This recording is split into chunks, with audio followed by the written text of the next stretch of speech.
पण थेट त्या विषयांकडे वळूया ज्यांची विद्यार्थ्यांना सर्वात जास्त भीती वाटते. गणित, विज्ञान आणि इंग्रजी. हो, कोर सब्जेक्ट्स. बरोबर.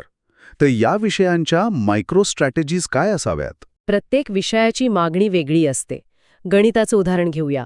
रोडमॅप स्पष्ट सांगतो की गणिताची तयारी करण्यासाठी रोज गणिते सोडवणे आवश्यक आहे आणि सूत्रांसाठी म्हणजे फॉर्म्युलांसाठी एक वेगळी वही तयार ठेवली पाहिजे. थांबवतो तुम्हाला इथे. कारण सूत्रांसाठी वेगळी वही करायची हे तर अगदी 7वी-8वी पासून शिक्षक सांगत आलेत. राईट. यात नवीन काय आहे आणि फक्त वही बनवून मार्क मिळतात का? अनेक मुले सुंदर हस्ताक्षरात वही बनवतात आणि ती तशीच कपाटात पडून असते. हा अत्यंत महत्वाचा मुद्दा पकडला असतो. पाथफाइंडर टीमचं म्हणणं असं नाहीये की फक्त वही सजवून ठेवा. ती वही ॲक्टिव्ह रिकॉलसाठी वापरायची आहे. Active recall? हो, म्हणजे फक्त सूत्रे वाचायची नाहीत, तर वही बंद करून स्वतःला प्रश्न विचारायचे आहेत. गणितात नुसतं पाठांतर चालत नाही, तिथे लॉजिक लागतं. ती सूत्रे स्वतःला आठवतायत की नाही हे रोज तपासायचं असतं. अच्छा. आणि विज्ञानाचं काय?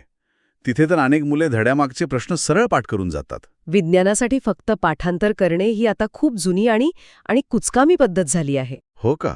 हो ना. कारण आता बोर्डाचे पेपर फक्त माहितीची तपासणी करत नाहीत, तर ॲप्लिकेशन ऑफ नॉलेज तपासतात. विज्ञानातील एखादी संकल्पना तुम्ही पाठ केलीत, पण जर प्रश्न असा आला की ती संकल्पना दैनंदिन जीवनात कशी वापरली जाते, तर पाठांतर तिथे 100% फेल ठरतं. बापरे. म्हणजे नुसता रट्टा मारून उपयोग नाही. अजिबात नाही. आकृत्यांचा सराव करणे आणि हे असं का घडतंय यामागचं कारण समजून घेणं आवश्यक आहे. जेव्हा कन्सेप्ट समजून घेतली जाते तेव्हा मेंदूत नवीन कनेक्शन्स तयार होतात. हे एकदम लॉजिकल आहे. आणि भाषा विषयांबद्दल काय? तिथेच तर अनेक मुले मार खातात, विशेषतः इंग्रजीत. हो, इंग्रजी आणि इतर भाषा विषयांकडे दुर्लक्ष करणं खूप महागात पडू शकतं. इंग्रजीसाठी रोज वाचन करणे, व्याकरणावर लक्ष केंद्रित करणे आणि रायटिंग सेक्शनची प्रॅक्टिस करणे अत्यंत आवश्यक आहे. भाषा ही काही एका रात्रीत शिकता येत नाही, त्यासाठी रोजचा सराव लागतो. खरे. अरे, या सगळ्या विषयांच्या अभ्यासात एक भन्नाट टीप या रोडमॅपमध्ये लपलेली आहे. ज्या विषयाची सर्वात जास्त भीती वाटते ना, तो विषय रोज सर्वात आधी अभ्यासाला घेतला पाहिजे. अगदी बरोबर. मी याला कडू औषध घेण्यासारखं मानतो. म्हणजे सकाळी उठल्या उठल्या जर कडू औषध पिऊन टाकलं तर संपूर्ण दिवसभरासाठी त्याचं टेन्शन संपून जातं.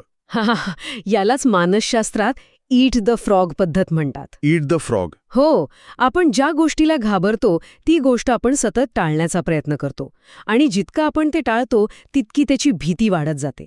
आपल्या मेंदूतील अमिगडाला नावाचा भाग या भीतीला खतपाणी घालतो. पण जेव्हा आपण रोज त्या कठीण विषयाला सामोरे जातो तेव्हा मेंदूला समजते की यात घाबरण्यासारखे काहीच नाही. ती भीती हळूहळू सवयीत बदलते आणि मग तो विषय सोपा वाटू लागतो. वा. म्हणजे भीतीवर मात करण्याचा एकमेव मार्ग म्हणजे त्या भीतीला रोज भिडणे.